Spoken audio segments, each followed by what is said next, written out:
Hello बच्चों, आज हम ज्योग्राफी में अध्याय 2 पढ़ेंगे। ठीक है। चैप्टर का नाम है विश्व जनसंख्या वितरण घनत्व एवं वृद्धि। क्लियर। सबसे पहले हम देखेंगे कि जनसंख्या कहते किसे। जनसंख्या क्या होता है? किसी क्षेत्र में निवास करने वाले लोगों की संख्या को हम जनसंख्या कहते हैं। मान लो भारत। अब भारत है, भारत का क्षेत्रफल है 32,87,000 समथिंग। अब इस क्षेत्रफल में जितनी संख्या अर्थात जितनी लोगों की संख्या निवास करती है उसे हम क्या कहेंगे? जनसंख्या। क्लियर। अब पता चलेगा आपको जनसंख्या किसे कहते हैं। अब हम देखते हैं जनसंख्या वितरण क्या होता है। क्लियर। एक भूगोलवेत्ता है जिनका नाम है George B Cressey. George B Cressey ने कहा था कि एशिया में कम जगह पर अधिक और अधिक जगह पर कम लोग रहते हैं। उन्होंने इसी को ही जनसंख्या वितरण कहा। क्लियर। अब हम देखते हैं जनसंख्या वितरण होता क्या है।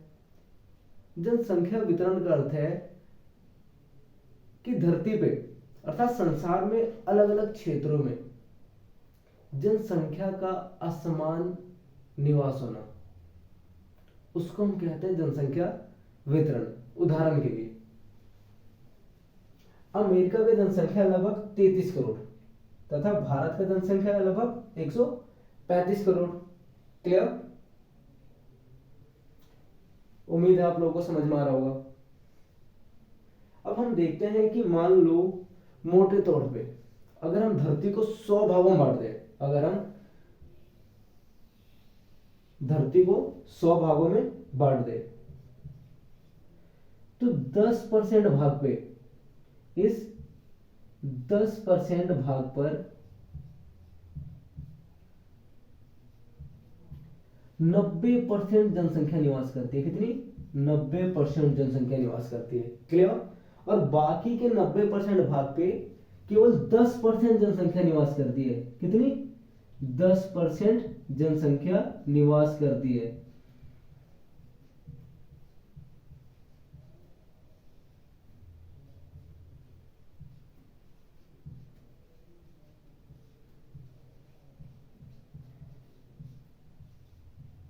जनसंख्या निवास करती है। क्लियर।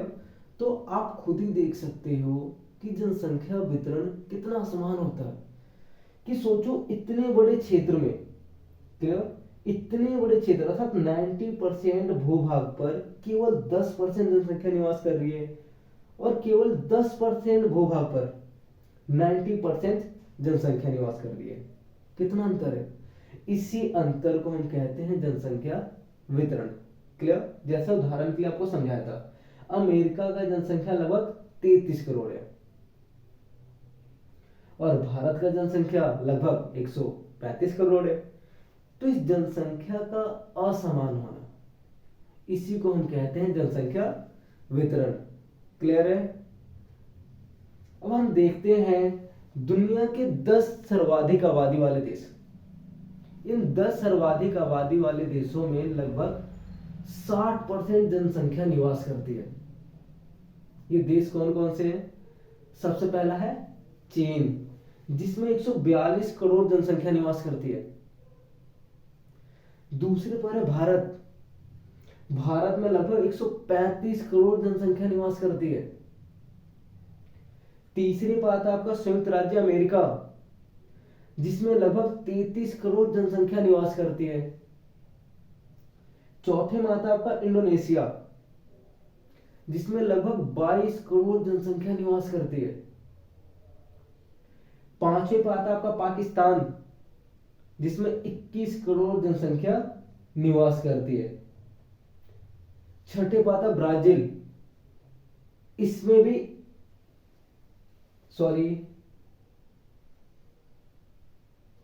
20 करोड़ जनसंख्या निवास करती है। क्लियर। सातवें पर आता है बांग्लादेश। बांग्लादेश में 16 करोड़ जनसंख्या निवास करती है। आठवें पर आता है नाइजीरिया। नाइजीरिया में देखो आप 15 करोड़ जनसंख्या निवास करती है। 9वें पे आता है रूस, 14 करोड़ जनसंख्या। 10वें पे आता है मैक्सिको, 12 करोड़ जनसंख्या निवास करती है। तो आप देख सकते हो कि दुनिया के 195 देशों में से 10 देशों में संसार की 60% आबादी निवास करती है। क्लियर? इसी जनसंख्या के असमान वितरण को हम जनसंख्या वितरण कहते हैं। ठीक है, अब हम आते हैं जनसंख्या वितरण को प्रभावित करने वाले कारक। अब जनसंख्या वितरण को कौन कौन से कारक है जो प्रभावित करते हैं, वो कौन से कारण है जिसके कारण किसी क्षेत्र में जनसंख्या बहुत ज्यादा है और किसी क्षेत्र में बहुत ही कम है। सबसे पहले देखते हैं हम भौगोलिक कारक। भौगोलिक कारक के अंतर्गत भू आकृति। अब जो भू आकृति है वो 3 तरीके की होती है। एक समतल होता है जिसे हम मैदान कहते हैं, दूसरा पहाड़ी होता है,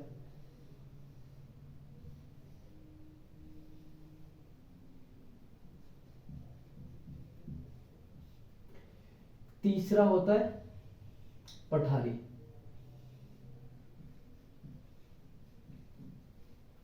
अगर आपसे कहा जाए कि आप इन तीनों में से किस क्षेत्र पे निवास करना पसंद करोगे, तो आप सबसे पहले कौन सिलेक्ट करोगे?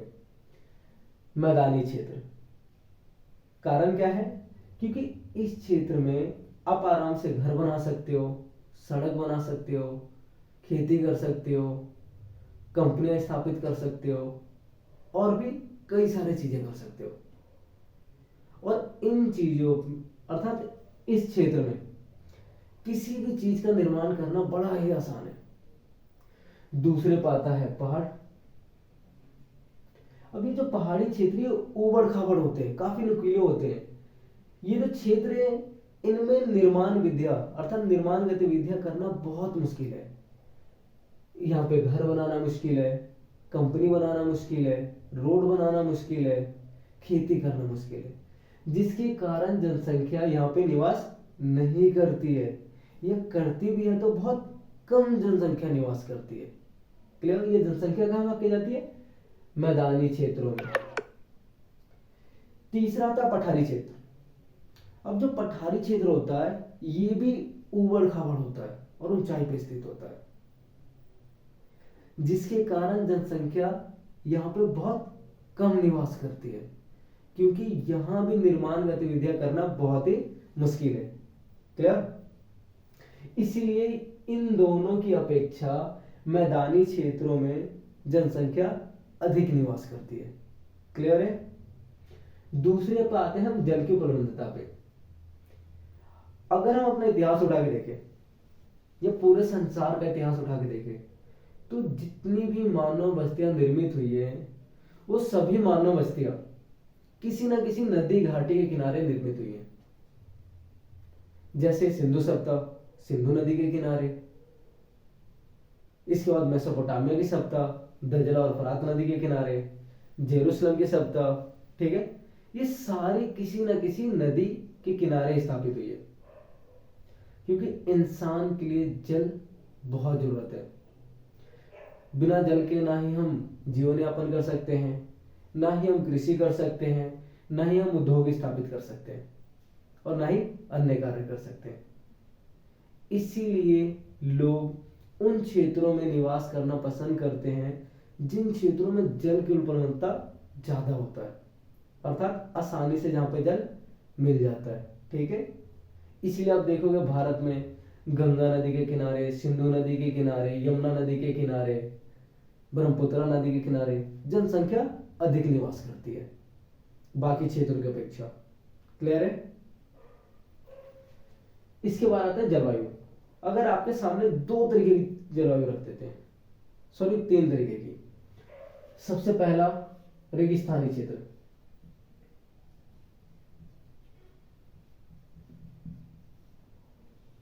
रेगिस्तानी क्षेत्र।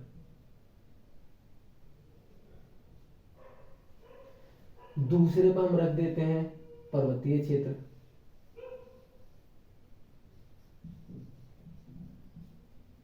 तीसरे पर हम रख देते हैं सामान्य, सामान्य क्षेत्र। अब जो रेगिस्तानी क्षेत्र है, ठीक है, इन क्षेत्रों में गर्मी अधिक होती है, मिट्टी भी बंजर रहती है, जिसके कारण यहाँ पे जनसंख्या कम निवास करती है। वहीं दूसरी तरफ पर्वतीय क्षेत्र या ध्रुवीय क्षेत्र, पर्वतीय तथा ध्रुवीय क्षेत्रों पे अधिक मात्रा में ठंड पड़ता है, जिसके कारण वहां पे जो जनसंख्या निवास कम करना पसंद करती है। क्लियर। तीसरा क्षेत्र है सामान्य क्षेत्र। ये ऐसा क्षेत्र है ना जहां पे ठंडी पड़ती है ना ही गर्मी, यहां पे जनसंख्या अधिक मात्रा में निवास करती है। एग्जाम्पल, मान लो कि दो बच्चे हैं, अर्थात दो व्यक्ति हैं, एक है चंदन, दूसरा है अमित। अब ये दोनों क्या कर रहे हैं, ये दोनों एक ऐसे स्थान की तलाश कर रहे हैं जहां पे ना अधिक मात्रा में ठंड पड़ता हो ना ही गर्मी। अब जो चंदन है सबसे पहले गया रेगिस्तानी क्षेत्र में।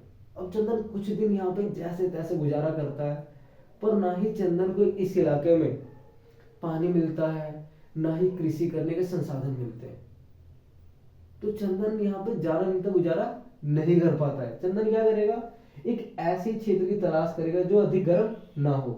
तो चंदन कहाँ निकलता है, पर्वतीय क्षेत्र की तरफ। अब चंदन सोचता काश, अर्थात चंदन को एक उम्मीद जगती है कि शायद अब मेरी जिंदगी यहाँ पे अच्छे से कट सके। अब चंदन क्या करता है, पर्वतों पे घर बनाना चालू कर देता है। जैसे तैसे करके चंदन घर बनाता है, पर यहाँ पे अधिक मात्रा में ठंड पड़ती है। सुबह शाम जब चंदन घर के बाहर निकलता है, देखता है चारों तरफ बर्फ ही बर्फ। ना ही चंदन कोई काम कर पाता है, ठीक है, ना ही घर से दूर जा पाता है, क्योंकि ठंडी इतनी होती है, चंदन ठिठुरने लगता है। अब चंदन क्या करता है, यार यहाँ भी नहीं। अब चंदन एक ऐसी जगह की तलाश में निकल जाता है ना ही जहां पे ज्यादा ठंड हो और ना ही गर्मी। क्लियर। तो ऐसे क्षेत्र जहां पे ना अधिक मात्रा में ठंड पड़ता है ना ही अधिक मात्रा में गर्मी। क्लियर। ऐसे क्षेत्रों में जनसंख्या अधिक निवास करती है। उदाहरण के लिए आप देख लो सहारा रेगिस्तान। सहारा रेगिस्तान के अंतर्गत जनसंख्या वितरण या जनसंख्या घनत्व तो बहुत कम है। दूसरी तरफ आप ध्रुवीय प्रदेश देख लो, अटलांटिक, ग्रीनलैंड, आइसलैंड, ठीक है, या साइबेरिया। इन क्षेत्रों में भी जनसंख्या घनत्व और वितरण बहुत कम होता है, क्योंकि यहां पर ठंड अधिक पड़ता है। क्लियर है बच्चों। अब हम आते हैं मृदा पे।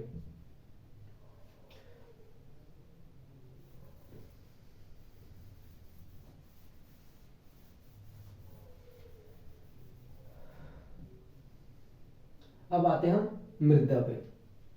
जनसंख्या वितरण, अर्थात जनसंख्या आकर्षित होती है मृदा की तरफ भी, अर्थात मृदा जनसंख्या को आकर्षित करती है। कैसे आकर्षित करती है और क्यों करती है, ये हम देखते हैं। अब मान लो कि कहीं पर रेगिस्तानी मृदा है। कौन सी है, रेतीली मृदा।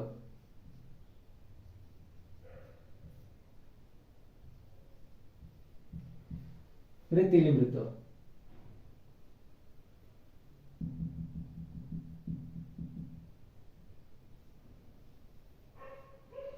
दूसरी तरफ है काली मृदा। तीसरी तरफ है जलोढ़ मृदा।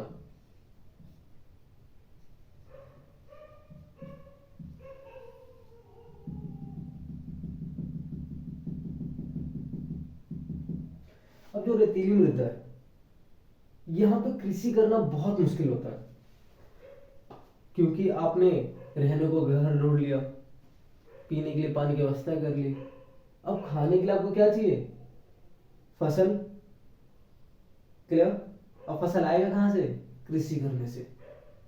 अब हमारा चंदन क्या करता है कि ऐसे क्षेत्र की तलाश में है जहां पे भू आकृति भी समतल हो, जल की उपलब्धता भी हो और जलवायु भी सामान्य हो, और चौथा मृदा भी अच्छी हो, अब चंदन ढूंढते हुए कहाँ चला जाता है? रेतीले क्षेत्र में।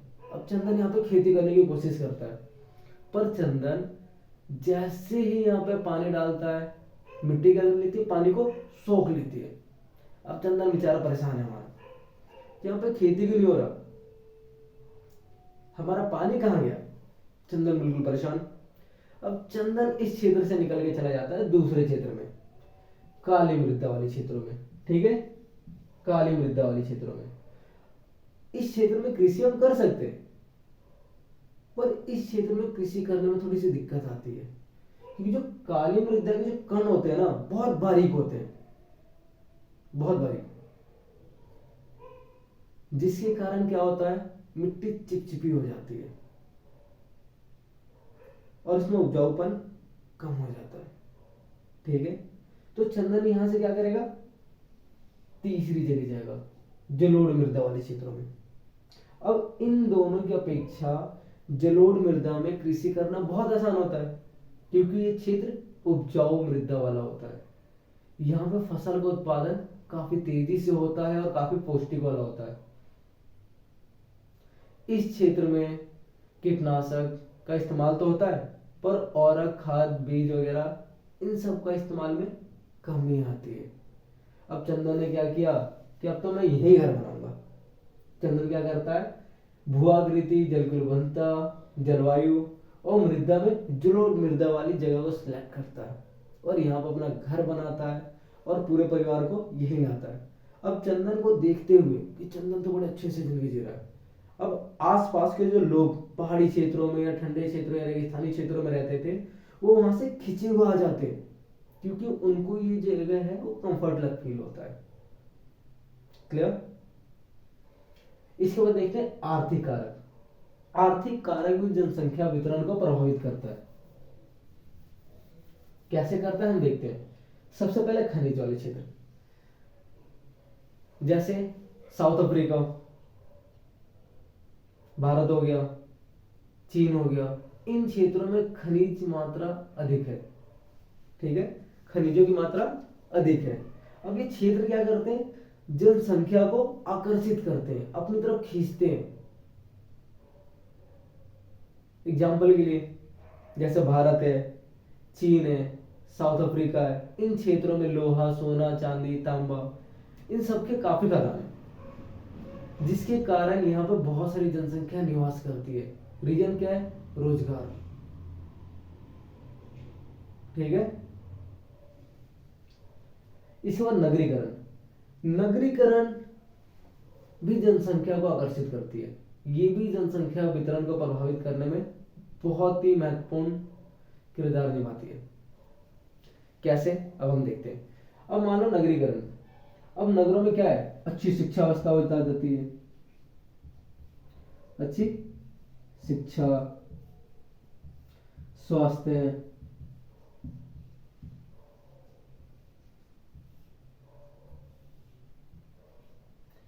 इसके बाद आपको सड़क, परिवहन, संचार मार्ग,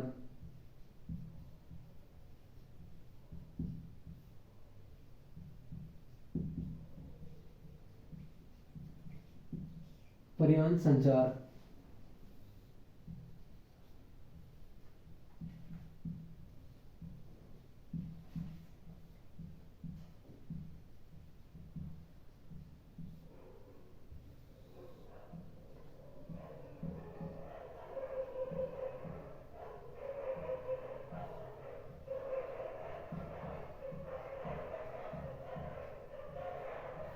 रोजगार के अवसर। अब हम देखते हैं कि नगरीकरण कैसे आकर्षित करता है। अब हमारा चंदन है, बेचारा गांव में रहता था, एक छोटा सा खेत था, उस खेत में कम से कम उसके परिवार के सभी लोग कार्य करते थे। अब चंदन के घर में एक छोटा सा खेत था, अब खेत के कारण क्या होता था? परिवार के सभी लोग उस खेत में कार्य करते थे। एग्जाम्पल के लिए चंदन के घर में 8 लोग हैं, अब 8 लोग उस खेत में कार्य कर रहे हैं, पर खेत का आकार ज्यादा बड़ा नहीं है।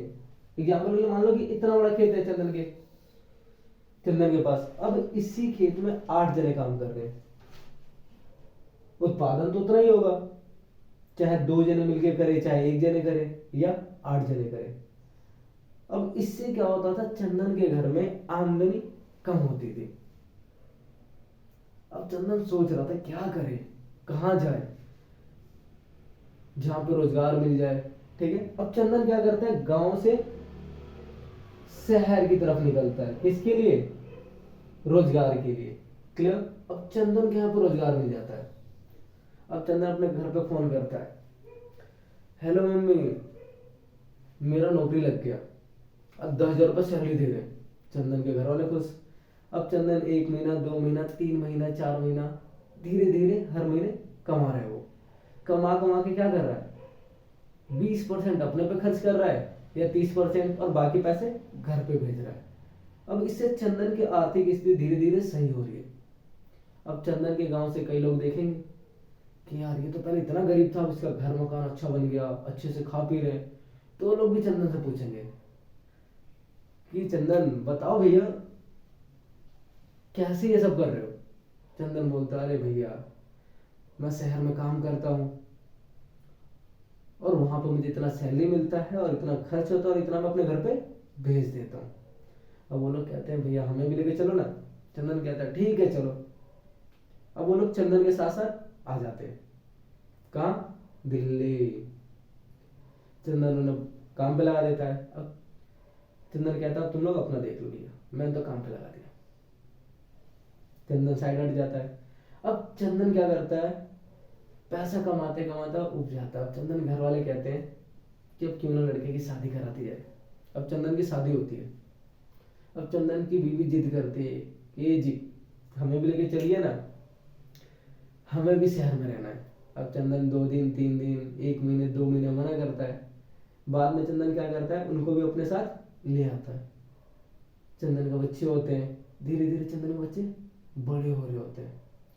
अब चंदन को किस चीज की जरूरत थी, स्वास्थ्य की, क्योंकि उसका बच्चा बड़ा हो रहा था धीरे धीरे। जब बच्चा छोटा रहता है तो उसे कई सारी बीमारियों का सामना करना पड़ता है, और उसकी माता को भी। अब चंदन कहता है कि यार अच्छा हुआ जो मैं शहर ले आया,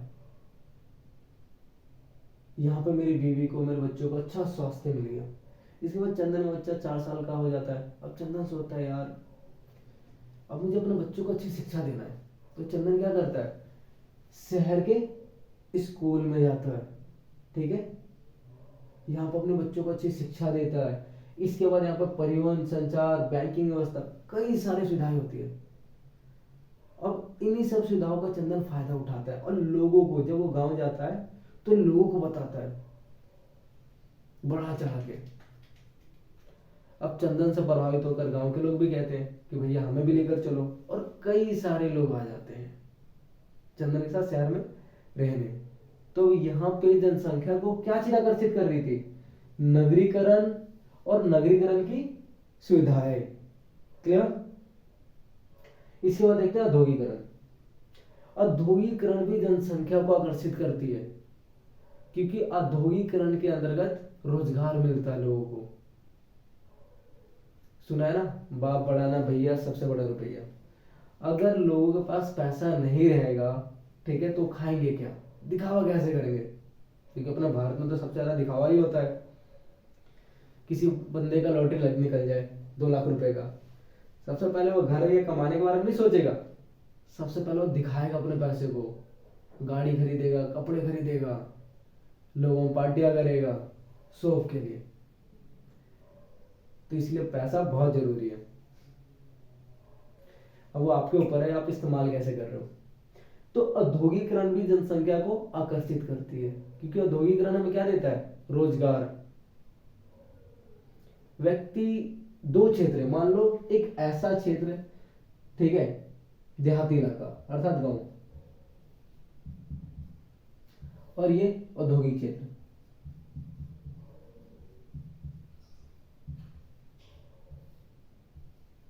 औद्योगिक क्षेत्र, अब यहां पे क्या है, कमाने का बस एक ही साधन है, कृषि। और दूसरा औद्योगिक क्षेत्र, यहाँ पे कई सारी कंपनियां हैं जहां पर अलग अलग सैलरी मिलती है, अर्थात तनख्वाह। तो क्या जनसंख्या यहाँ पे आकर्षित होगी, यहाँ पे आकर्षित होगी ना, औद्योगिक क्षेत्र में। रीजन क्या है? क्योंकि यहाँ पे कमाने के अलग अलग तरीके हैं, अलग अलग तनख्वाह है, तो लोग औद्योगिकरण के कारण भी आकर्षित होते हैं। ठीक है, ये भी जनसंख्या वितरण को प्रभावित करता है। इसके बाद आता है हमारा सामाजिक एवं सांस्कृतिक कारक। सामाजिक एवं सांस्कृतिक कारक भी जनसंख्या वितरण को प्रभावित करता है। वो कैसे, अब हम देखते हैं। सबसे पहले देखते हैं धर्म। आदमी उस क्षेत्र में रहना पसंद करता है जहां पे उससे जुड़े हुए धर्म के लोग रहते हैं। अब मान लो कि इस वाले क्षेत्र में, ठीक है,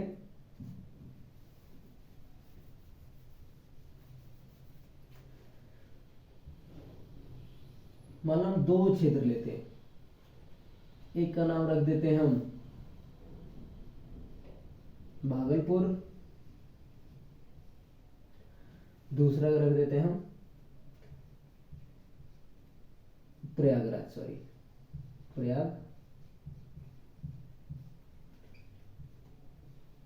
प्रयागराज। ठीक है, अब जो भागलपुर में मोमडन जनसंख्या है 80%, हिंदू की जनसंख्या है 20%।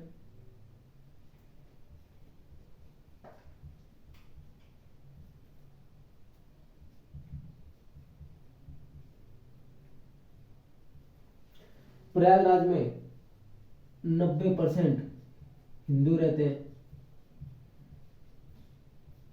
एग्जाम्पल है ये, सीरियस मत लेना। 10% मुसलमान, क्लियर, या अन्य धर्म के लोग। अब यहां पे देखो धर्म कैसे आकर्षित करता है जनसंख्या वितरण को। अब मान लो कि भागलपुर में 80% मुसलमान है, 20% हिंदू। अब यहां पे क्या होगा, वो कंफर्ट फील नहीं करेंगे। लोग ऐसे क्षेत्र में रहना पसंद करते हैं जहां पे उनसे जुड़े हुए धर्म के लोग रहते हो, संस्कृति के लोग रहते हो। क्लियर, एक अलग मेल मिलाप भावनाएं आती है। अब यहां से 20% हिंदू क्या करेंगे, धीरे धीरे उठ के प्रयागराज की तरफ आएंगे। सेम यहाँ पे मुसलमानों का भी है, यहाँ पे 90% हिंदू है, 10% मुसलमान है। दोनों के रीति रिवाज, रहन सहन सब कुछ अलग है। अब यहाँ पे 10% जो मुसलमान है वो यहाँ पे कंफर्ट फील नहीं करेंगे, अपनापन नहीं आएगा उनमें। अब ये लोग क्या करेंगे, इधर की तरफ प्लान करेंगे। क्लियर, तो धर्म भी जनसंख्या वितरण को प्रभावित करता है। इसके बाद हम देखते हैं भाषा। अब मान लो कि इसे हम रख देते हैं चेन्नई, ठीक है।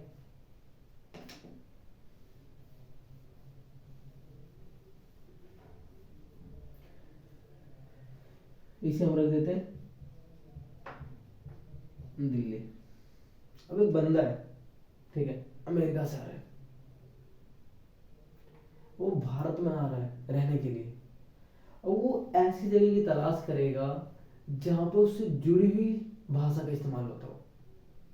अब चेन्नई है, चेन्नई में अर्थात तमिलनाडु, तमिल भाषा का इस्तेमाल होता है, ठीक है। दिल्ली में हिंदी, इंग्लिश, ठीक है, और भी अन्य भाषाओं का इस्तेमाल होता है।